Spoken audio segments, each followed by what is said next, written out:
नमस्कार दोस्तों, ब्रह्मोस क्लासेस में आप सभी का दिल खोलकर स्वागत है। आपके सामने है महत्वपूर्ण अनुच्छेद। आर्टिकल 1 की बात करें, अनुच्छेद 1 में क्या है तो संघ व राज्य क्षेत्र। आर्टिकल 1 में संघ व राज्य क्षेत्र। आर्टिकल 1 में लिखा गया कि भारत राज्यों का संघ होगा। ठीक है। आर्टिकल 3 की बात करें तो आर्टिकल 3 में है नए राज्यों की स्थापना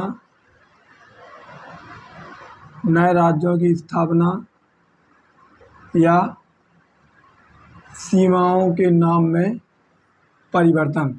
आर्टिकल 3 में लिखा गया नए राज्यों की स्थापना या सीमाओं के नाम में परिवर्तन। आर्टिकल 6 में लिखा गया, आर्टिकल 6 में है भारत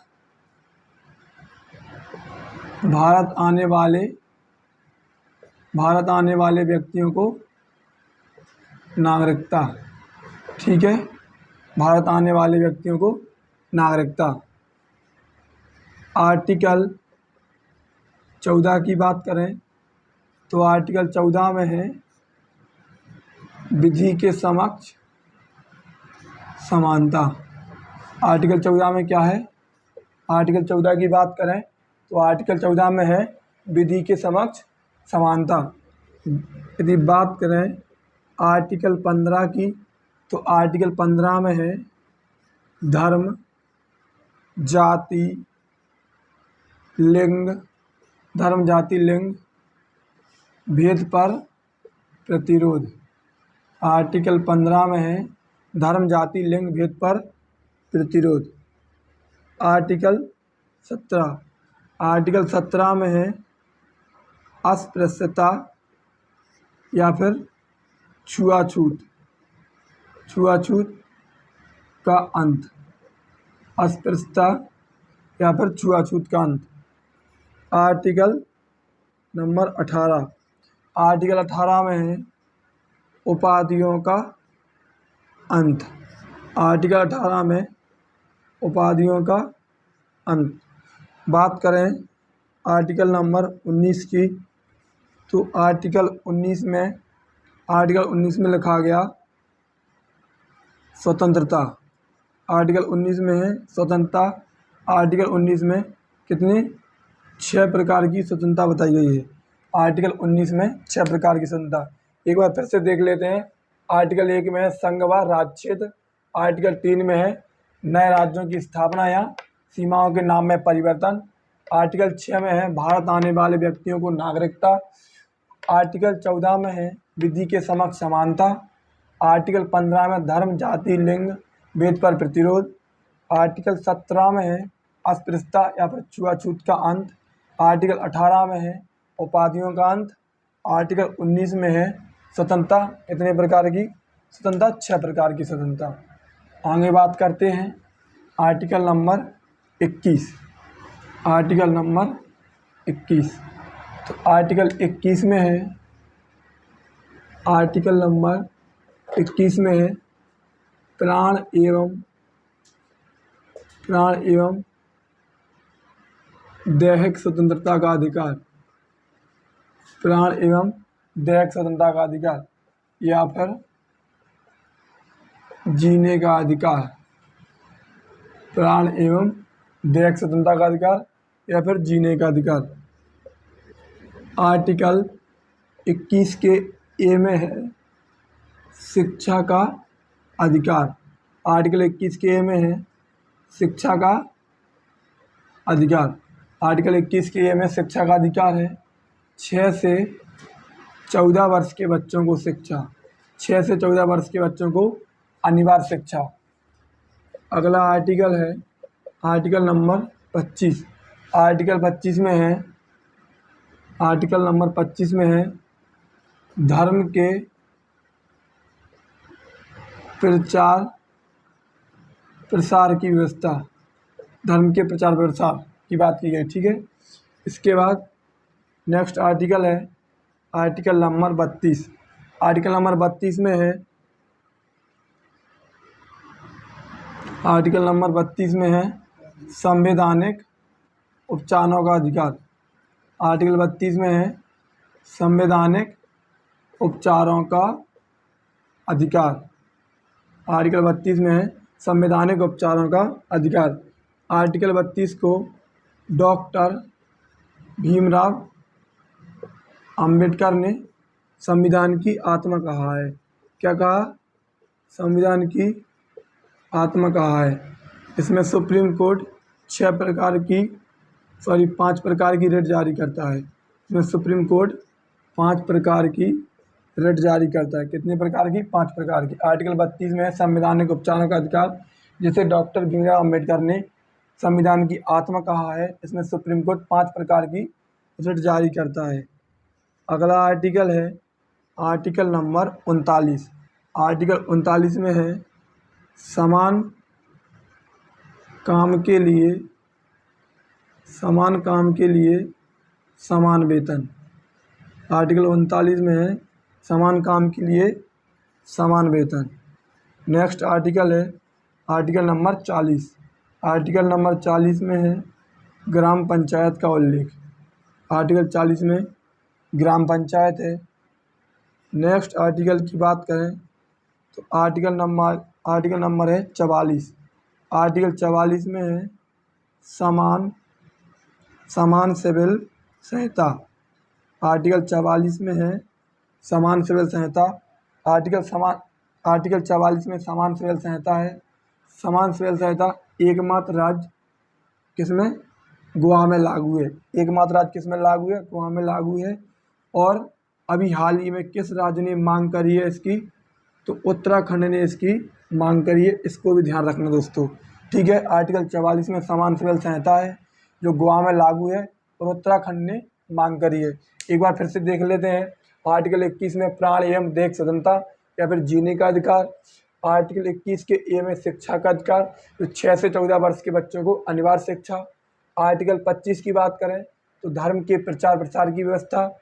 आर्टिकल 32 संवैधानिक उपचारों का अधिकार, जिसे डॉक्टर भीमराव अंबेडकर ने संविधान की आत्मा कहा है।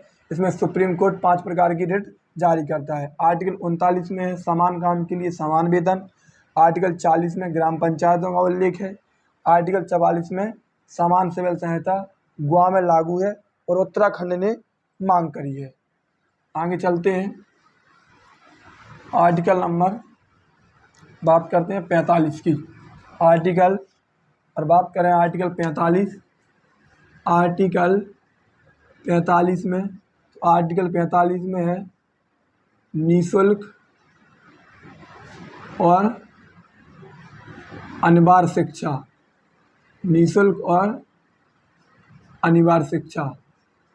आर्टिकल 45 में है निःशुल्क और अनिवार्य शिक्षा। आर्टिकल 47 में है आर्टिकल 47 में है आर्टिकल 47 में और आर्टिकल नंबर 48 में है। आर्टिकल 47 में है राज्यों को पोषाहार राज्यों के लिए पोषाहार की व्यवस्था की गई। आर्टिकल नंबर 47 में। आर्टिकल 48 में है कृषि एवं पशुपालन। आर्टिकल 48 में है कृषि एवं पशुपालन। इसके बाद नेक्स्ट आर्टिकल 48 का ए। 48 के ए में है वन एवं वन्य जीवों की रक्षा। आर्टिकल 48 के ए में है वन एवं वन्य जीवों की रक्षा। ठीक है। आर्टिकल 49 की बात करें तो आर्टिकल 49 में है राष्ट्रीय स्मारकों की सुरक्षा।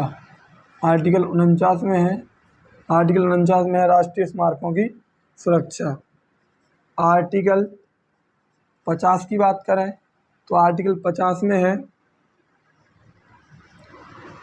कार्यपालिका और न्यायपालिका कार्यपालिका और न्यायपालिका का पृथक्करण। आर्टिकल 50 में है कार्यपालिका और न्यायपालिका का पृथक्करण। आर्टिकल 51, आर्टिकल 51 में है अंतर्राष्ट्रीय शांति। आर्टिकल 51 में क्या है? अंतर्राष्ट्रीय शांति दोस्तों। आर्टिकल 51 में अंतर्राष्ट्रीय शांति या फिर विदेश नीति, भारत की विदेश नीति, या फिर आर्टिकल 51 में अंतर्राष्ट्रीय शांति या फिर विदेश नीति। बात करें आर्टिकल 51 के एक ही, तो आर्टिकल 51 में है क्या? मौलिक कर्तव्य। आर्टिकल 51 में है मौलिक कर्तव्य। मूल संविधान में एक भी मौलिक कर्तव्य नहीं थे, 0 थे। ठीक है, वर्तमान संविधान में मौलिक कर्तव्यों की संख्या 11 है। ठीक है, वर्तमान में मौलिक कर्तव्यों की संख्या 11 है। फिर से बात कर लेते हैं एक बार। ठीक है, आर्टिकल 45 में क्या है? निःशुल्क और अनिवार्य शिक्षा। आर्टिकल 47 में राज्यों को पोषाहार की व्यवस्था की गई। आर्टिकल 48 में कृषि एवं पशुपालन है। आर्टिकल 48 के ए में वन एवं वन्य जीवों की रक्षा है। आर्टिकल 49 में राष्ट्रीय स्मारकों की सुरक्षा है। आर्टिकल 50 में कार्यपालिका और न्यायपालिका का पृथक्करण, अलग होना। आर्टिकल 51 में अंतर्राष्ट्रीय शांति या भारत की विदेश नीति से संबंधित है। आर्टिकल 51 का ए, जिसमें मौलिक कर्तव्य का उल्लेख है, मूल संविधान में 0 थे, वर्तमान संविधान में 11 हैं। सरदार स्वर्ण सिंह समिति की सिफारिश पर रूस से लिए गए हैं। ठीक है, नेक्स्ट आर्टिकल है आर्टिकल नंबर 52। आर्टिकल नंबर 52 की बात करें तो आर्टिकल 52 में है लिखा गया कि भारत का एक राष्ट्रपति होगा। ठीक है, आर्टिकल 53 की बात करें तो आर्टिकल 53 में लिखा गया कि कार्यपालिका की शक्ति राष्ट्रपति में निहित होगी। आर्टिकल 53 में लिखा गया कार्यपालिका की शक्ति राष्ट्रपति में निहित होगी। आर्टिकल 54 में है राष्ट्रपति का निर्वाचन। आर्टिकल 54 में है राष्ट्रपति का निर्वाचन। बात करें आर्टिकल 55 की, तो आर्टिकल 55 में है निर्वाचन की विधि। क्या है? आर्टिकल 55 में है राष्ट्रपति के निर्वाचन की विधि। राष्ट्रपति का निर्वाचन एकल संक्रमणीय, राष्ट्रपति का जो चुनाव होता है एकल संक्रमणीय मत पद्धति द्वारा होता है। राष्ट्रपति का चुनाव एकल संक्रमणीय मत पद्धति द्वारा होता है। एकल संक्रमणीय मत पद्धति द्वारा होता है, याद रखना इम्पोर्टेंट है। आर्टिकल 55 राष्ट्रपति का चुनाव निर्वाचन विधि एकल संक्रमणीय मत पद्धति द्वारा होती है। आर्टिकल 56 में है कार्यकाल। आर्टिकल 56 में राष्ट्रपति का कार्यकाल कितना होगा? 5 वर्ष का होगा। बात करें आर्टिकल नंबर 57 की, तो आर्टिकल 57 में है पुनः निर्वाचन। क्या है? आर्टिकल 57 में पुनः निर्वाचन। आर्टिकल नंबर 58, तो आर्टिकल 58 में है राष्ट्रपति की योग्यताएं। मतलब राष्ट्रपति की योग्यताएं क्या क्या हैं? तो योग्यताएं सबसे पहले तो वह भारत का नागरिक हो, वह किसी भी लाभ के पद पर ना हो, वह दिवालिया या फिर पागल ना हो। ठीक है, राष्ट्रपति की आर्टिकल 58 में है राष्ट्रपति की योग्यताएं। और आर्टिकल 59 की बात करें तो आर्टिकल 59 में है राष्ट्रपति के वेतन एवं भत्ते। ठीक है, राष्ट्रपति के वेतन एवं भत्ते। आर्टिकल 60 में है राष्ट्रपति की शपथ। राष्ट्रपति को शपथ कौन दिलाता है? तो सर्वोच्च न्यायालय का मुख्य न्यायाधीश। ठीक है, ध्यान रखना, आर्टिकल 60 में राष्ट्रपति की शपथ है, राष्ट्रपति को सर्वोच्च न्यायालय का मुख्य न्यायाधीश दिलाता है। बात करें आर्टिकल 61 की, तो आर्टिकल 61 में है राष्ट्रपति पर महाभियोग। राष्ट्रपति को महाभियोग प्रक्रिया द्वारा हटाया भी जा सकता है। तो आर्टिकल 61 में है राष्ट्रपति पर महाभियोग चलाया जा सकता है। एक बार फिर से देख लेते हैं। आर्टिकल 52 भारत का एक राष्ट्रपति होगा। आर्टिकल 53 कार्यपालिका की शक्ति राष्ट्रपति में निहित है। आर्टिकल 54 राष्ट्रपति का निर्वाचन। आर्टिकल 55 निर्वाचन की विधि एकल संक्रमणीय मत पद्धति द्वारा।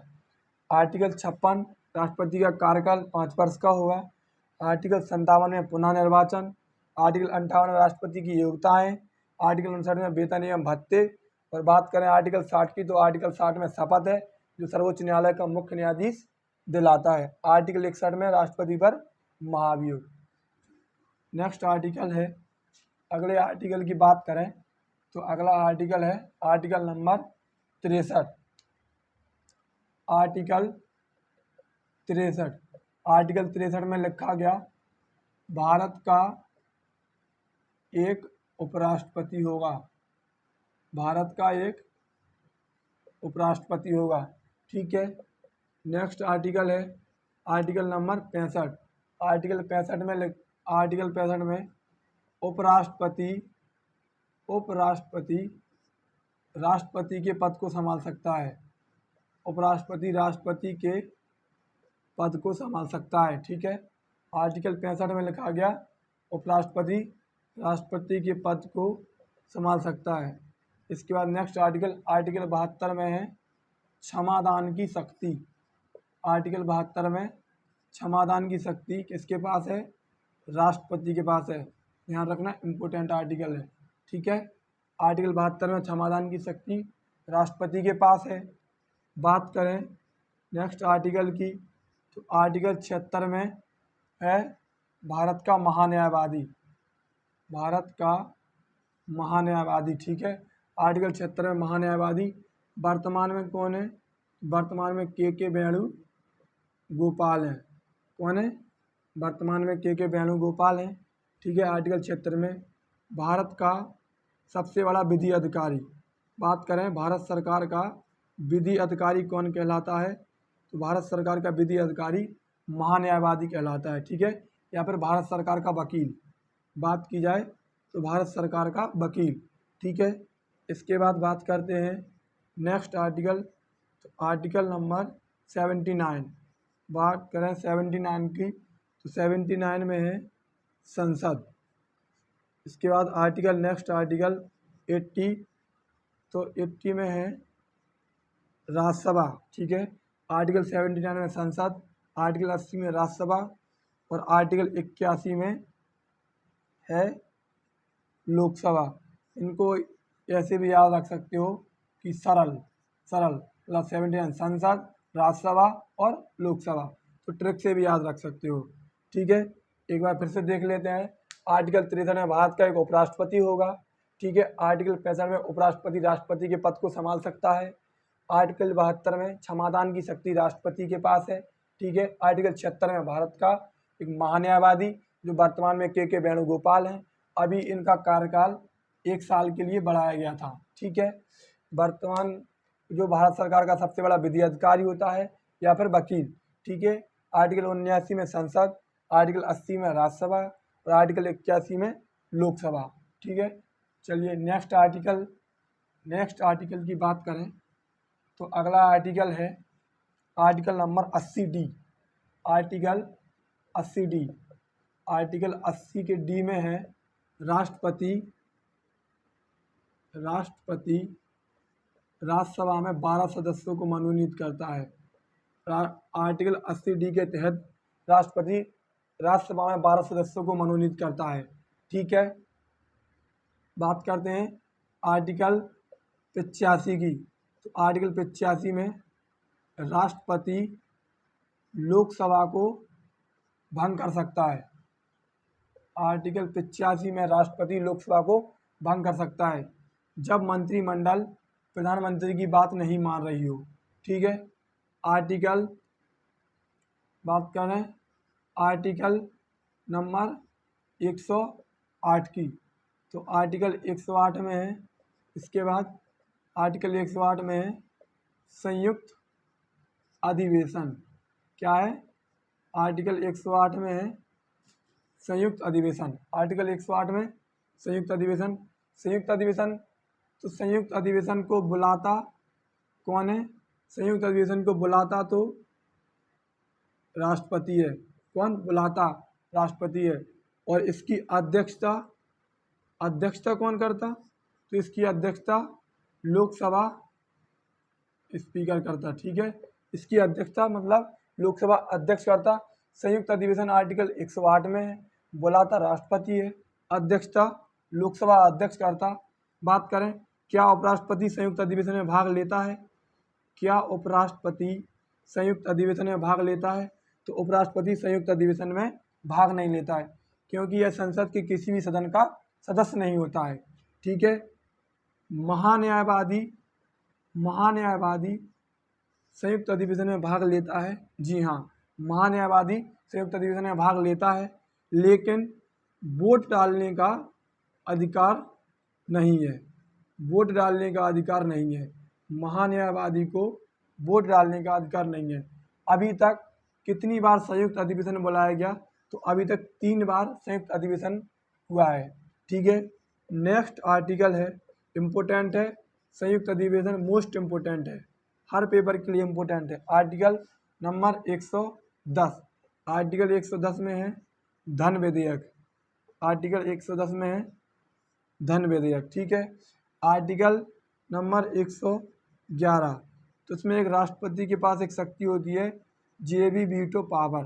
ठीक है, आर्टिकल 111 में है जेबी वीटो पावर। ठीक है, आर्टिकल 111 में जेबी वीटो पावर है। नेक्स्ट आर्टिकल है आर्टिकल नंबर 112। आर्टिकल 112, पूरे संविधान में बजट शब्द का कहीं भी उल्लेख नहीं है। संविधान में बजट शब्द का कहीं भी उल्लेख नहीं है। आर्टिकल 112 में लिखा गया भारतीय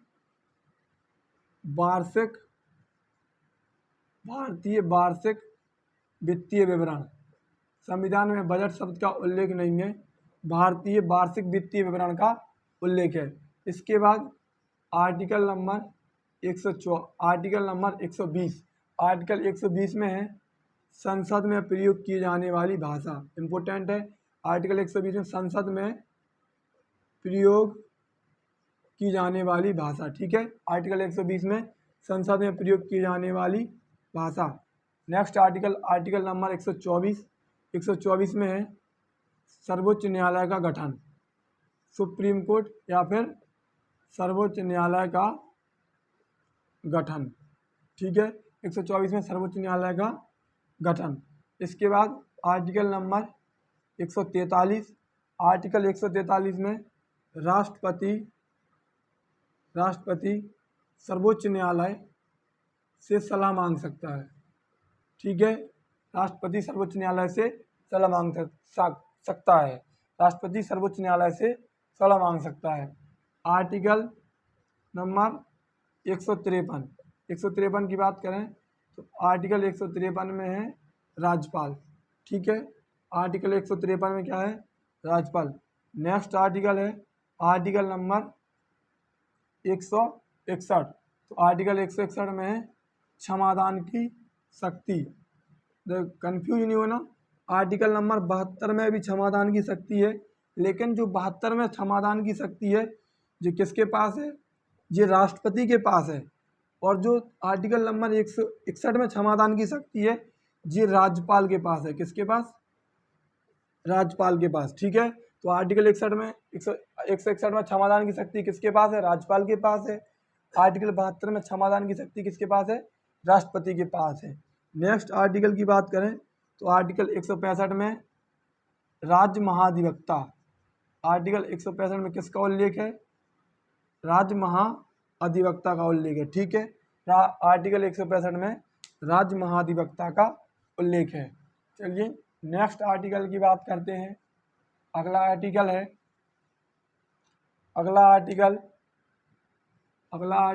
आर्टिकल नंबर 170।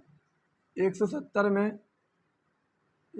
में विधानसभा का उल्लेख है। आर्टिकल 170 है विधानसभा की संरचना। ठीक है, आर्टिकल 170 में लिखा गया विधानसभा की संरचना। इसके बाद आर्टिकल नंबर 224। इसके बाद आर्टिकल 170 में है विधानसभा की संरचना। आर्टिकल 114 की बात करें तो आर्टिकल 114 में है हाई कोर्ट का गठन। हाई कोर्ट का गठन, ठीक है। आर्टिकल 114 में है हाई कोर्ट का गठन। और आर्टिकल नंबर 263 की बात करें तो आर्टिकल 263 में है अंतर्राज्यीय विकास परिषद। आर्टिकल 263 में है अंतर्राज्यीय विकास परिषद। नेक्स्ट आर्टिकल 266 में, तो 266 में भारत की संचित निधि का उल्लेख है। आर्टिकल नंबर 266 में भारत की संचित निधि का उल्लेख है, ठीक है। इसके बाद बात करें आर्टिकल नंबर 300 का, तो 300 के का में संपत्ति का अधिकार है, ठीक है। आर्टिकल नंबर 300 के का में संपत्ति का अधिकार है। नेक्स्ट आर्टिकल, तो आर्टिकल नंबर 324, तो 324 में आर्टिकल नंबर 324 में क्या है, तो निर्वाचन, ठीक है, निर्वाचन की शक्ति है, मतलब निर्वाचन है। नेक्स्ट आर्टिकल नंबर बात करें 352, तो 352 में राष्ट्रीय आपातकाल। आर्टिकल नंबर 352 में राष्ट्रीय आपातकाल। बात करें अगला आर्टिकल, तो अगला आर्टिकल 356 में राष्ट्रपति शासन है। 356 में राष्ट्रपति शासन है। और 360, तो 360 में वित्तीय आपातकाल है। क्या है, वित्तीय आपातकाल, ठीक है। 352 राष्ट्रीय आपातकाल, 356 में राष्ट्रपति शासन और 360 में वित्तीय आपातकाल, ठीक है।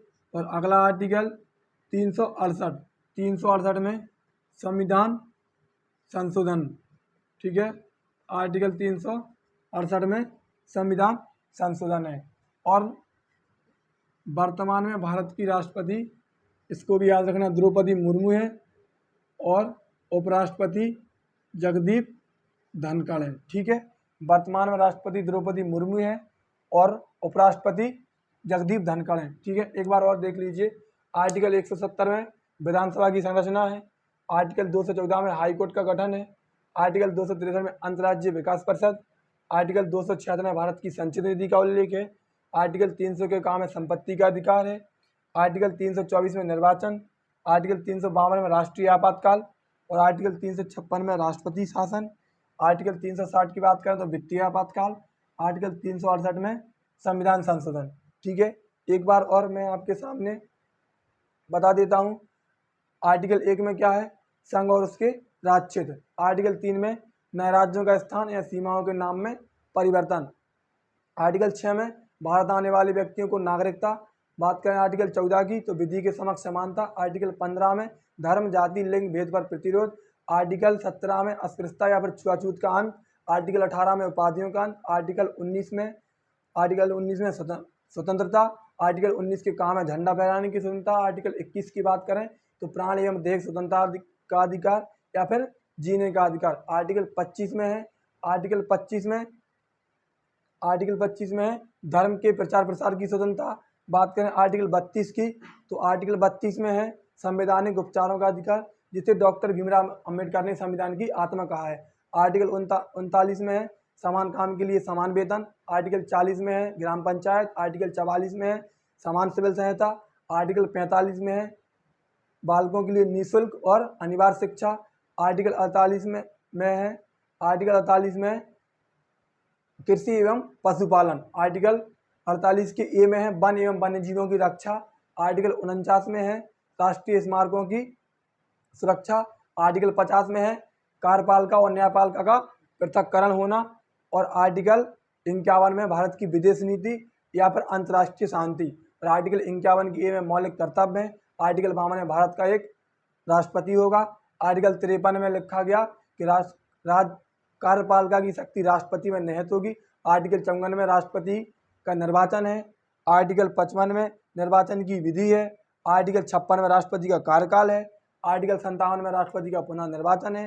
आर्टिकल 58 में राष्ट्रपति की योग्यताएं हैं। आर्टिकल 59 में राष्ट्रपति के वेतन एवं भत्ते। आर्टिकल 60 में राष्ट्रपति की शपथ है और आर्टिकल 61 में राष्ट्रपति पर महाभियोग है। बात करें आर्टिकल नंबर 63 की, तो भारत का एक उपराष्ट्रपति होगा। आर्टिकल 65 के तहत उपराष्ट्रपति राष्ट्रपति के पद को संभाल सकता है। आर्टिकल 72 में क्षमादान की शक्ति राष्ट्रपति के पास है। आर्टिकल 76 में भारत का महान्यायवादी है। आर्टिकल 79 में संसद है। 80 में राज्यसभा है और 81 में लोकसभा है। ठीक है। 85 के तहत राष्ट्रपति लोकसभा को भंग कर सकता है। आर्टिकल 108 में संयुक्त अधिवेशन है। 110 में धन विधेयक है। 111 में जेबी वीटो पावर है। 120 में आर्टिकल 120 में संसद में प्रयोग की जाने वाली भाषा है। आर्टिकल 124 में सर्वोच्च न्यायालय का गठन है। आर्टिकल 143 के तहत राष्ट्रपति सर्वोच्च न्यायालय से सलाह मांग सकता है। आर्टिकल 153 में भारत का राज्यपाल है। 161 की बात करें तो राज्यपाल के पास क्षमादान की शक्ति है। 165 में राज्य का महाधिवक्ता है। ठीक है।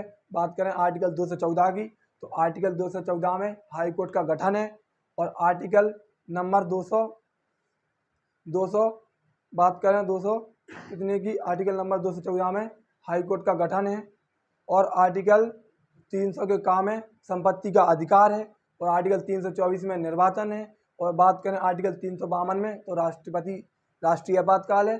356 में राष्ट्रपति शासन है और 360 में वित्तीय आपातकाल है और 368 में संविधान संशोधन है। ठीक है।